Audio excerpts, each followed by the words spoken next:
All right, so in the last video, I introduced you to setting up your file structure for Premiere. I introduced you to the Premiere interface and a tiny little bit about the timeline. So in this video, I want to talk about effects and a little bit more about editing on the timeline. So um, if I look at the difference between this image over here and this image, which is on my timeline, this is the source image. This is what's on my timeline. You can see that this is really zoomed in. And the reason for that is, let me go to project settings and I'm going, I'm going to go to get properties for file. And I'm just going to pick, which one is that? Find it. There it is.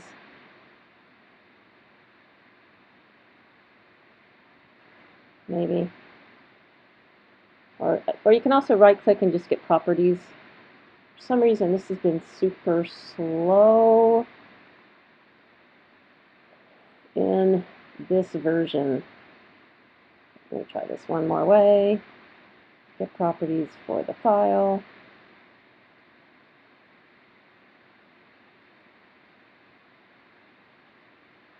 It's being very stubborn. It usually pops up, but okay. Well, I can look here and I can say, okay, if I look at the file information, it's over 5,000 pixels by over 3,000. Here you can see it finally did pop up for me in Premiere, and you can see the same thing here. So this is a huge image. So I want to scale that down because I want to see all of this, all right?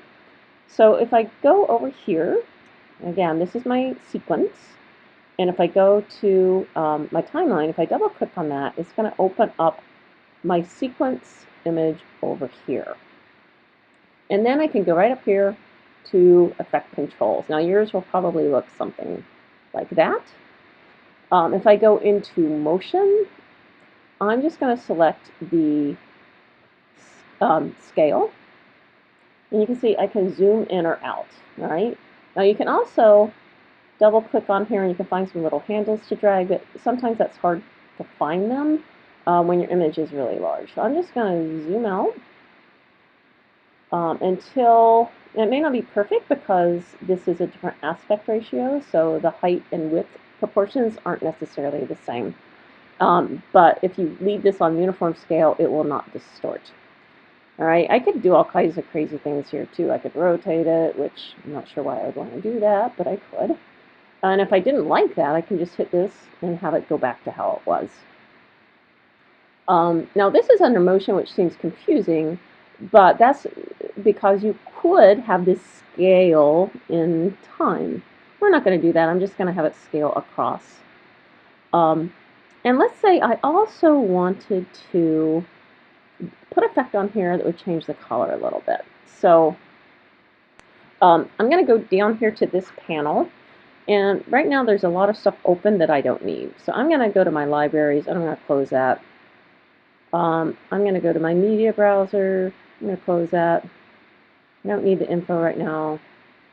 I don't need the markers right now. And I don't need history right now. So I'm going to close that. And right now what that leaves me with is my project window and my effects window.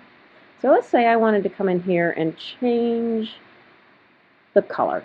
All right, probably doesn't make sense for this particular exercise, but I'm just going to drag this over here.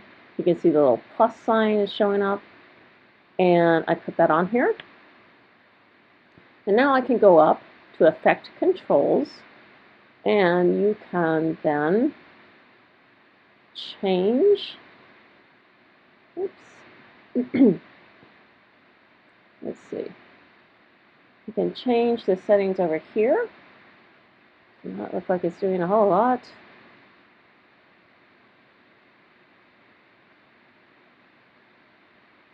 Alright, let's see. I know why. Oh, there we go.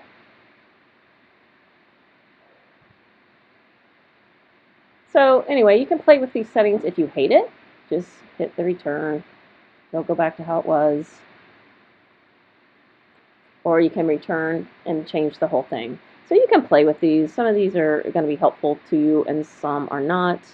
I could come here and say, let's say color balance, pull this over, and very quickly make some changes here. All right, and again, if you don't like it, just hit return. Okay, so that's some how you affect or control the effects. If I want to get back to my editing window, I can just go back here to my project window, and I can start bringing in these other images. Again, remember this exercise is about going from light to dark, so probably I'm guessing this one will be next. Right, and I can scroll through the scrubber bar, and let's see, this one, this clip, my first clip was 1 second, 28 frames, so maybe I want to leave that one somewhere close. You can also, one nice thing about this is you can approach this visually so that you're seeing the length of this one is equivalent to its time.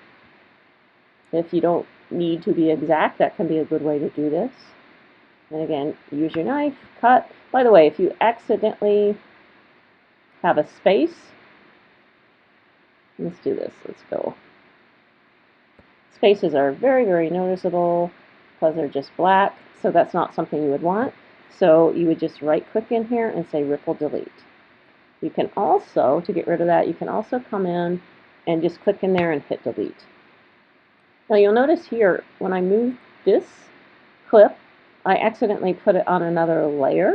That can be a thing you do intentionally as well. We're not going to do that yet in this exercise, but you can use multiple layers and even use layer effects like you would in Photoshop. So that's just a little bit more about the timeline and effects.